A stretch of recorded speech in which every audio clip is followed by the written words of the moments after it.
It was just a crumpled piece of plastic in the trash, white, faintly stained, two pink lines. I stared at it for a full minute before reaching down. My hand didn't tremble, my breath didn't hitch, not yet. I'd gotten the vasectomy 2 years ago. Quietly, no ceremony, just a decision I made alone, because she wasn't ready and I didn't want an accident forcing a future we weren't aligned on. At least, that's what I told myself. Truth? Something had always felt off. But suspicion is a coward's emotion. I'd silenced it for years, until the test. I didn't confront her, I didn't even mention it. I slid it into a Ziploc bag and tucked it behind my briefcase in the closet. I watched her that night, her lips, her hands, the way she smiled, like nothing inside her was twisted. The next morning I heard her whispering on the phone. Kitchen, early, thought I was asleep. Of course I'll tell him it's his. My lover isn't ready for a baby. He might leave me. Besides, my husband's always wanted one. I stood at the top of the stairs, and something inside me died. I sat in my car for 4 hours that day, engine off, hands on the wheel. Her words replayed like a looped confession in my skull. My wife, my home, my life, a lie. And the worst part? I almost believed her story. That the baby was ours, that it was a miracle. Almost. She had once cried in my arms, saying she'd give me everything I ever wanted.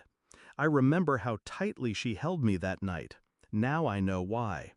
Guilt has a way of clinging tighter than love. At work, I stared at my computer but didn't see a thing. At home, I smiled when she talked about baby names. I touched her stomach when she reached for my hand. I became an actor in my own life, a mask with eyes that never blinked.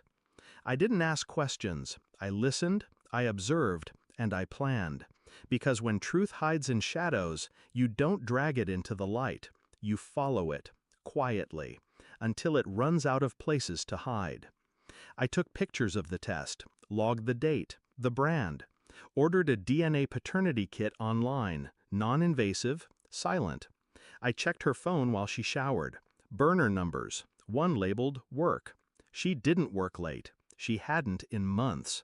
But she told me she was exhausted every night. I traced the calls. One number showed up often, a florist in another city. I called, said I was confirming a delivery. The woman on the other end hesitated, then said, "Is this for Angela's husband or her boyfriend?" I hung up. I didn't flinch. She was sleeping next to me that night, curled into my side, breathing softly, like she belonged there. I watched her, and I wondered how long she'd rehearsed the lie.